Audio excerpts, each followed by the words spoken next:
Hoy estamos con Ale Anguiano, secretaria de las Mujeres de Michoacán. Hola Ale, ¿cómo estás?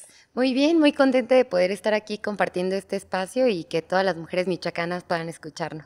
Pues queremos que hoy nos platiques sobre todo lo que se ha hecho desde el gobierno de Michoacán, que ayuda a todas las madres michoacanas, pero también hablar de las maternidades, que sobre eso hay mucho que decir. En este contexto, Ale, ¿cómo podemos resignificar este Día de las Madres para que no se quede solo en una celebración, sino también haya una reflexión en torno al trabajo de cuidados que tienen las mujeres en el mundo?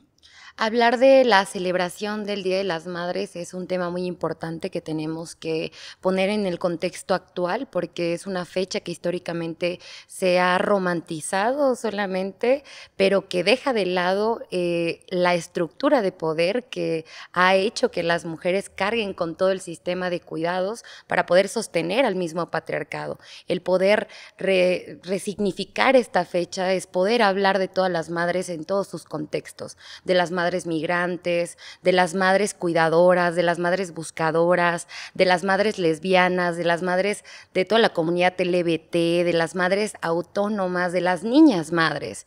El poder hablar de esta celebración que es tan importante, que también se tiene que convertir en una fecha conmemorativa, es hablar de la maternidad y toda la vulnerabilidad que cargan las mujeres, porque estamos a cargo de todo el sistema de cuidados, es decir, las mujeres y las madres sostienen el mundo. No solamente es una rosa el 10 de mayo, el señora, señora, cantarte todas estas canciones, sino realmente hablar de todo lo que existe detrás de la maternidad, que es violencia. Y cuéntanos bien, para los que a lo mejor no entendemos todo este concepto, ¿qué significa el sistema de cuidados? Bueno, el sistema de cuidados es este sistema que a las mujeres nos ha impuesto los estereotipos de géneros basados en el hecho de que ya naces mujer y por el hecho de nacer mujer te tienes que hacer cargo de absolutamente todo en tu casa, ¿no? Desde cuidar a todas las personas a tu alrededor, a las personas, a las adultas mayores, a nuestras hijas e hijos, a nuestros maridos, a cuidar a las personas con discapacidad. Las mujeres pasamos más de 40 horas a la semana cuidando, a diferencia de los varones que solamente pasan entre 15 y 20 horas dedicados al sistema de cuidados. ¿Qué es lo que pasa con este sistema de cuidados? Que nos deja empobrecidas, que nos deja vulnerables y aparte de todo esto, el poder hablar de las mujeres y su maternidad es hablar, por ejemplo, ahí viene la mamá de Juanito Pérez.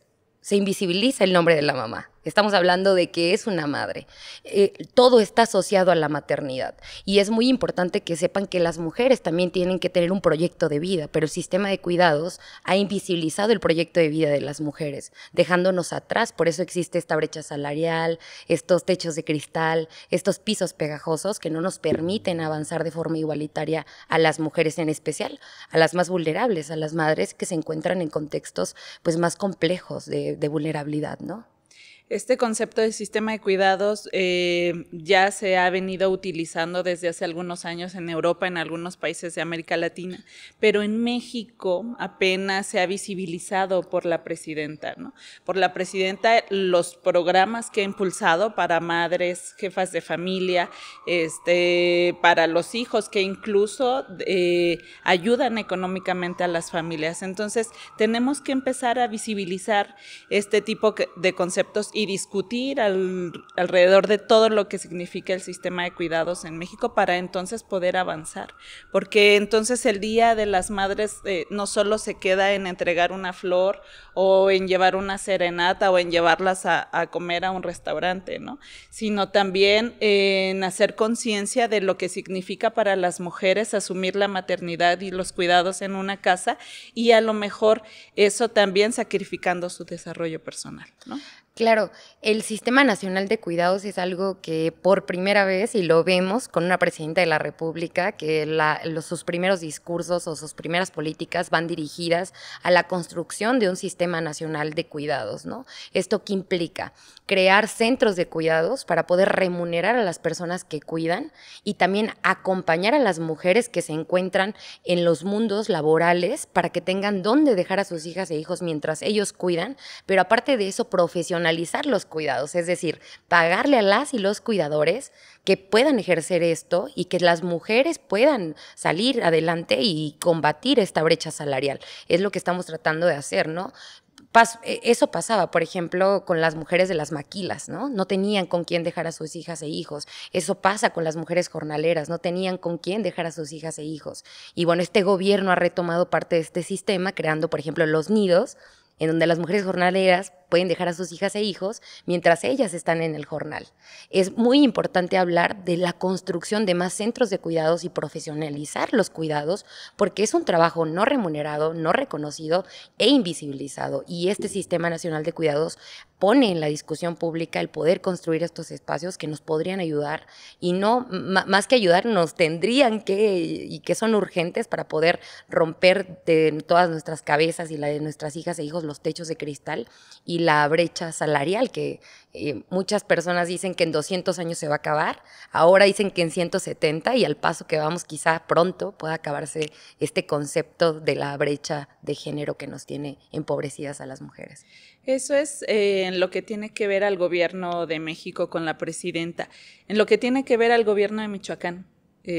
Con el gobernador Alfredo Ramírez Bedoya, ¿cuáles ubicas tú como las políticas que más han tenido impacto en las mujeres que son madres? Bueno, creo que es muy importante que hablemos de la ILE, la interrupción legal del embarazo, que es un tema fundamental, es la primera autonomía de las mujeres. Si las mujeres decidimos cuándo y cómo ser madres, las mujeres vamos a poder maternar desde otra perspectiva, desde una perspectiva de amor, de decisión, de acompañamiento, de planeación. ¿Qué es lo que pasaba y lo que ocurría mucho tiempo en Michoacán? Que se nos obligaba, que había un embarazo forzado infantil, un embarazo forzado en las mujeres adultas y que había niñas y niños que no eran deseados, ¿no?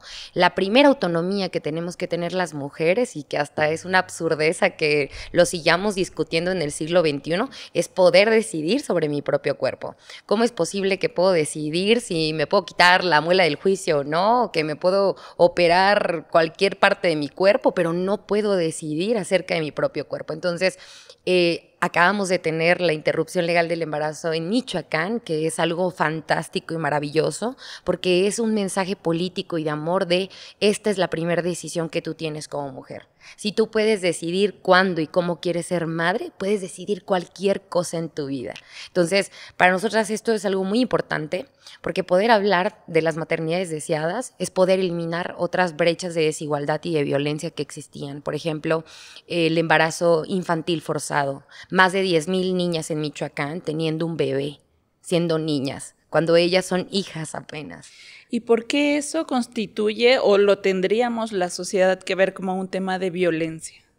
Bueno, es muy importante que sepan que, a ver, si no dejamos a las niñas votar, si no dejamos que las niñas tengan créditos hipotecarios, si no dejamos que las niñas tomen decisiones de los adultos, ¿por qué deberíamos de normalizar que una niña de 12 años tenga un hijo?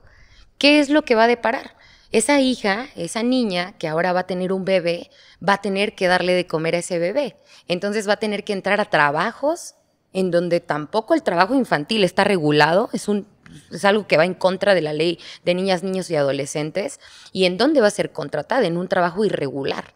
¿Y qué es lo que va a pasar con esa niña? Que seguramente va a tener un segundo niño, un segundo bebé.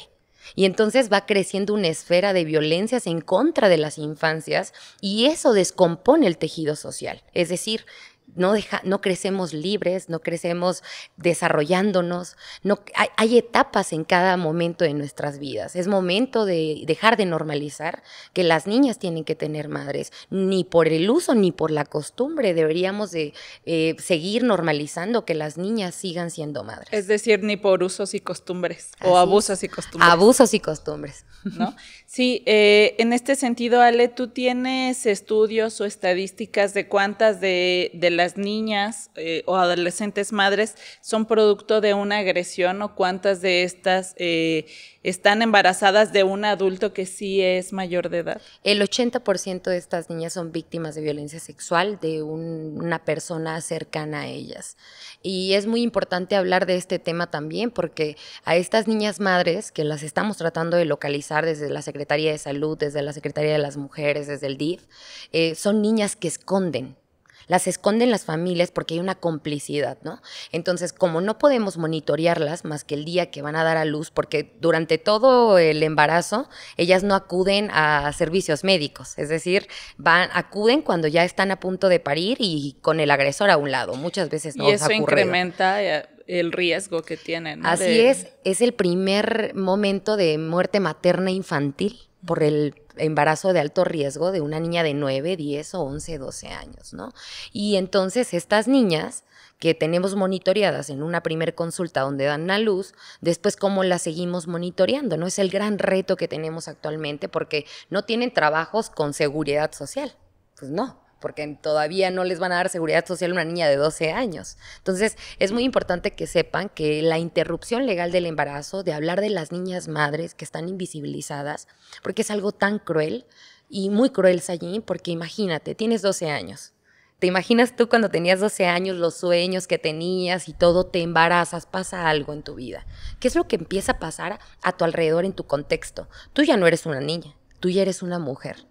Tú ya no puedes jugar muñecas, ahora tienes que cuidar a tus hijos y las relegan de todo. Lava trastes, trabaja, pierden la infancia y toda la posibilidad de soñar y crecer como las otras niñas. Las convierten automáticamente en mujeres y no son mujeres, son niñas cuidando bebés. Y es muy importante también hablar de estas maternidades y poder dignificarlas y poder seguir construyendo esta política que estamos trabajando, que es un nuevo proceso que se llama Es momento de jugar y no de ser mamá, porque es muy importante esta conciencia, porque ahora que tenemos la interrupción legal del embarazo, las niñas tienen que saber que nadie las puede obligar a ser madres, que si ellas dicen, tuve un embarazo porque ningún método anticonceptivo es 100%, que va a ser de barrera y que no vas a quedar embarazada y que también el disfrute de la sexualidad es todo un tema, tú puedes decidir no ser madre. ¿Y cómo le hacen las personas o las mujeres menores de edad que quieren acceder a la interrupción del embarazo? Las niñas a partir de los 12 años pueden acudir al centro en el tema de la interrupción legal del embarazo y solicitar antes de las 12 semanas, y si por cualquier cosa hubiera un tipo de negligencia, es decir, por cualquier cosa que haya ocurrido, los transitorios de la ley dicen que se puede practicar. Incluso hay otra cosa que se llama la IVE, interrupción voluntaria del embarazo, cuando es por violación, puede ser en cualquier momento del embarazo, no ocupan acompañarte tus papás, solo con el dicho de la niña se le tiene que practicar. Y si algo ocurre y que no pasa así, tenemos una línea telefónica que es el 075, tenemos acompañantas que hablan purépecha, que están también aquí en la Secretaría. Estamos en una red de 40 municipios donde damos acompañamiento a los hospitales y que sepan que no están solas. La maternidad es nuestro primer derecho, el poder decidir sobre nuestro sobre nuestro cuerpo es lo más importante que tenemos que tener todas las mujeres, niñas y adolescentes, ¿no? Y además de esto, ¿qué otras políticas se están impulsando o acciones de parte del gobierno de Michoacán para combatir el embarazo adolescente? Bueno, actualmente estamos trabajando arduamente en una campaña y en una campaña que va acompañada de una política pública integral. Vamos a tener foros en los 7 municipios prioritarios donde tenemos embarazos adolescentes e infantiles con capacitaciones muy interesantes que van y están construidas desde una perspectiva de infancia, es decir, no las hicimos las adultas y los adultos desde el adultocentrismo. Nos fuimos a preguntarles a las niñas y a los niños cómo les gustaría, qué les gustaría saber, qué les interesa saber desde la manósfera, que es todo un tema, desde el sexting seguro, desde el tema de las adicciones, los métodos anticonceptivos, la IVE, la interrupción legal del embarazo, la salud mental, porque quiero decirte que también esto influye mucho, ¿no? El autoestima, las masculinidades positivas a tempranas edades. Entonces, vamos a arrancar nuestro primer foro, que es el 4 de junio, que es un día muy importante para la las infancias para erradicar la violencia contra las niñas y niños, y vamos a tener foros en todo el estado, lo vamos a replicar. Les vamos a hablar del semáforo del cuerpo a las infancias con capibaras, vamos a enseñarles a las niñas y niños a respirar en caso de ataques de ansiedad, porque aunque no lo crean, el poder ver cómo una niña o un niño es víctima de violencia sexual es cómo maneja sus emociones, ¿no? Y pues bueno, un sinfín de campañas que tenemos y de acciones muy, muy acertadas que estamos trabajando con CIPINA, DIF, con COESPO, con Secretaría de Gobierno, Secretaría de Educación. Nos estamos uniendo fuertemente porque nuestra meta es pues bajar el embarazo adolescente e infantil, ¿no?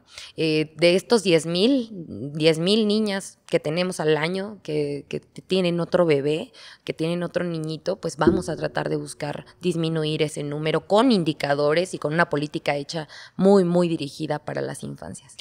Yo creo que además de esto, otra de las acciones fuertes de este gobierno fue el paquete de reformas que tiene que ver con deudores alimentarios. Platícanos un poco cómo se construye esta iniciativa de reformas y al final, pues, cómo ayuda a los derechos de las madres, porque criar y mantener solas a una familia sí es muchísimo para las madres que además están solas y son jefas de familia. Claro, pues en nuestro país, no solo en nuestro país, sino en muchas partes del mundo tenemos súper normalizado el abandono paterno.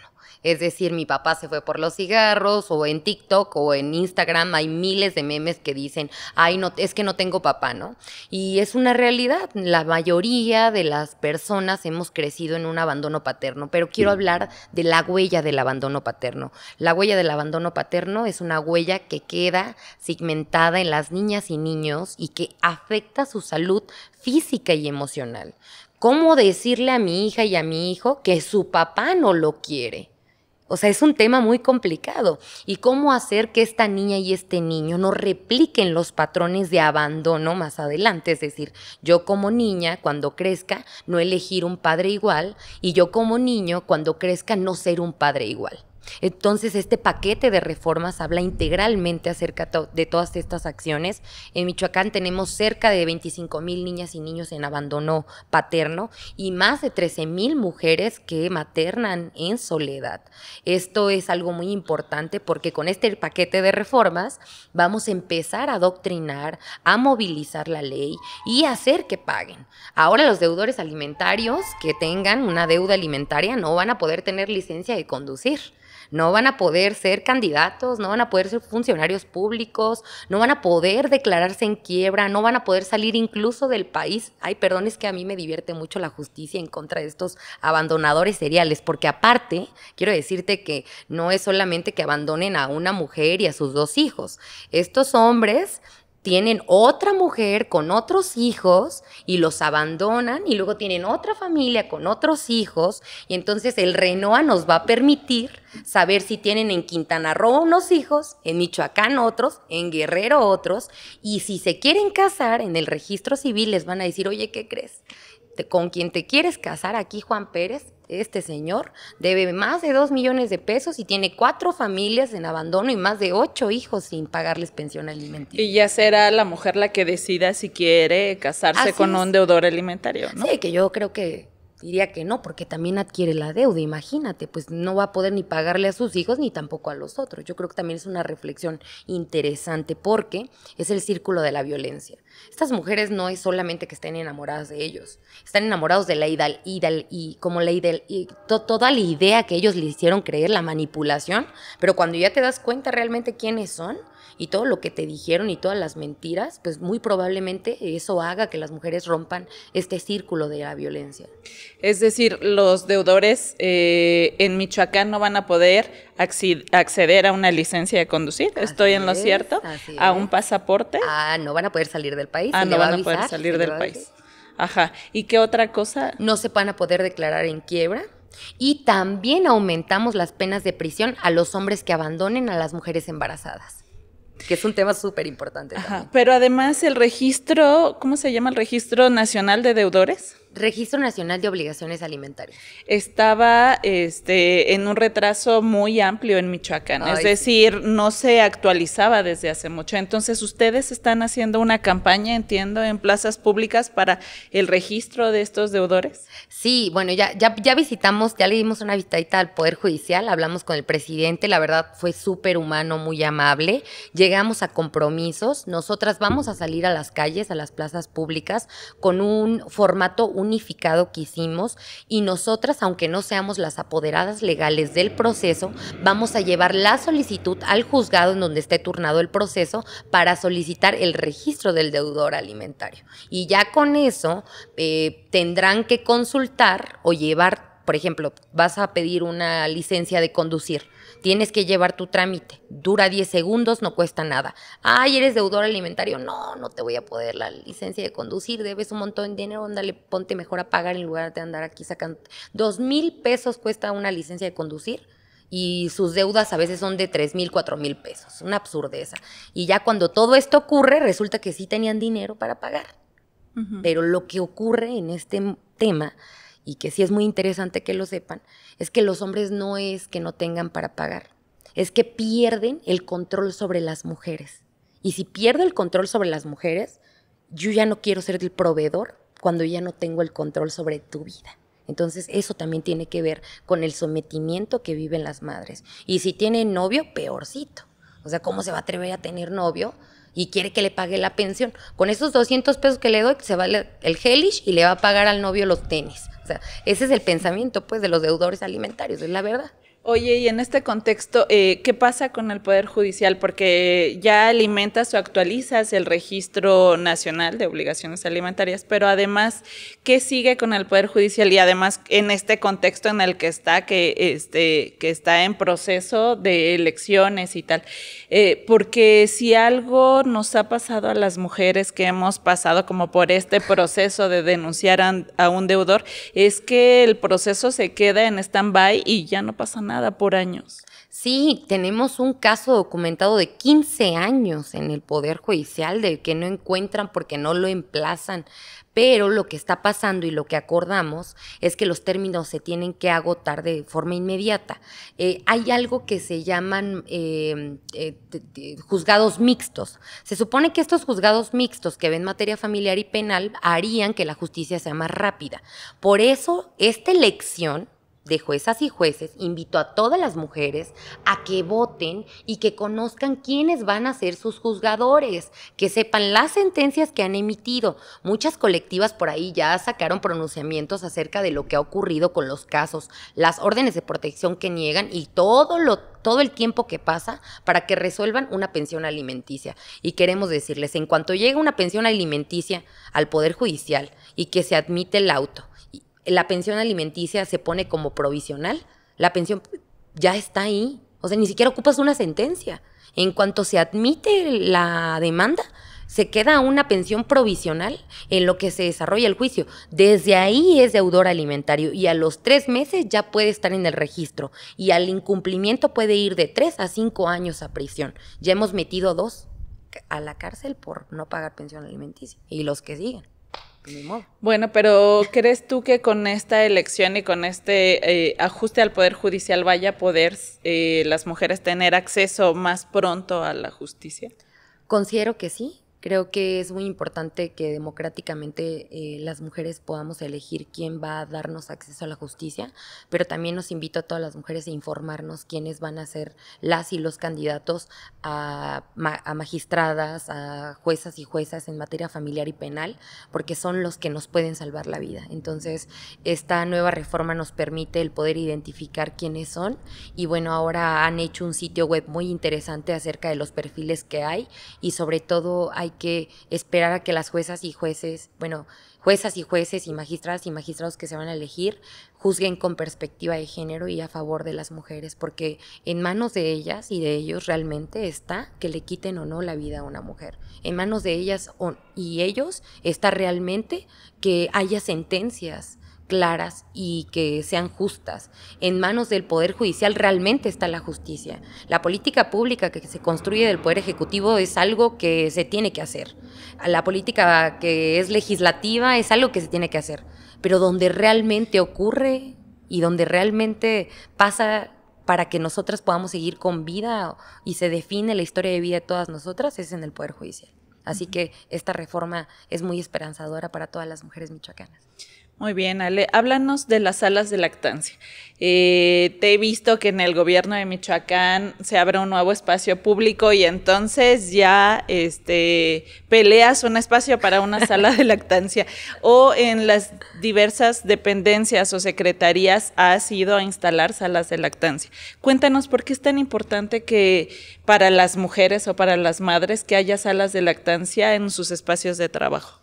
Claro, bueno, una sala de lactancia no solo es una puerta con un sillón y un refri, es un espacio de seguridad para las mujeres, es un mensaje de amor para sus hijas e hijos porque queremos decirle a las mujeres que la maternidad no debe de ser un motivo para renunciar a nuestros sueños y a nuestra vida laboral.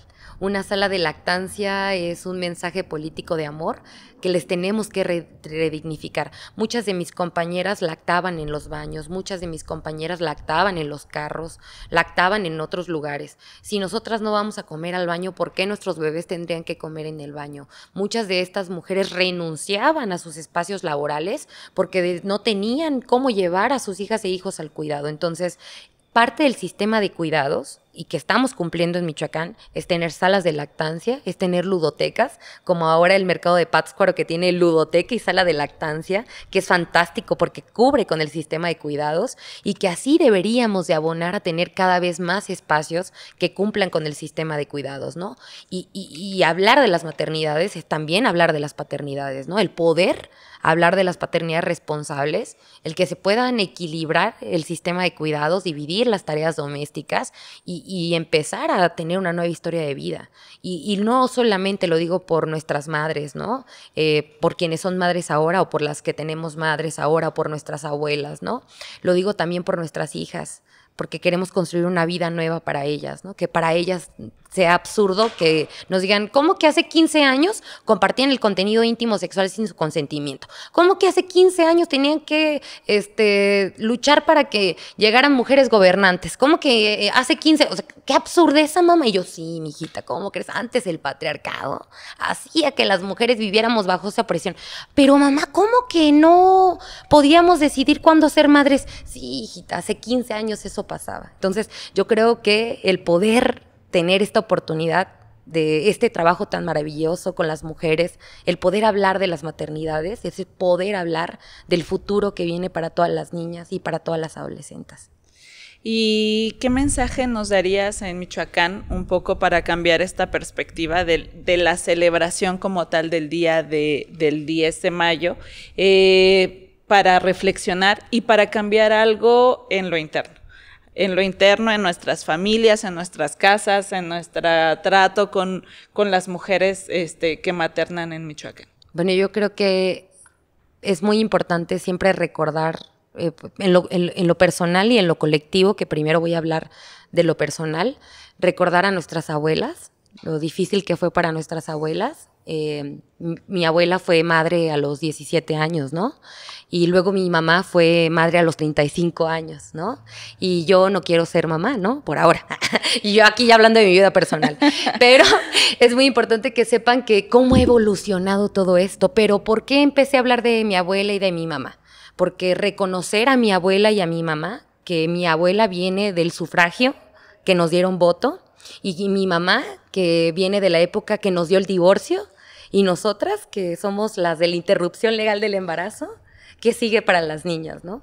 El poder hablar del 10 de mayo desde otra perspectiva de vida es poder hablar de la maternidad libre, deseada, de la maternidad por elección, de la maternidad con la dignidad que se debe de ver.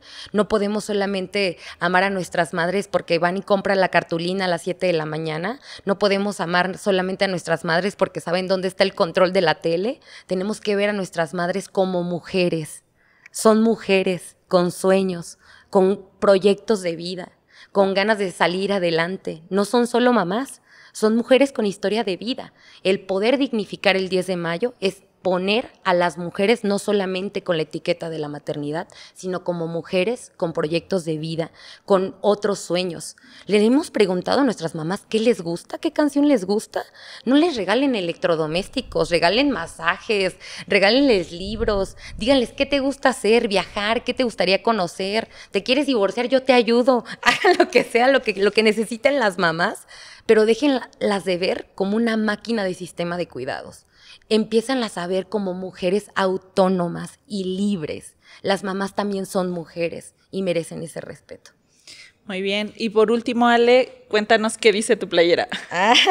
Mi playera dice, con mucho orgullo, hija de mi madre.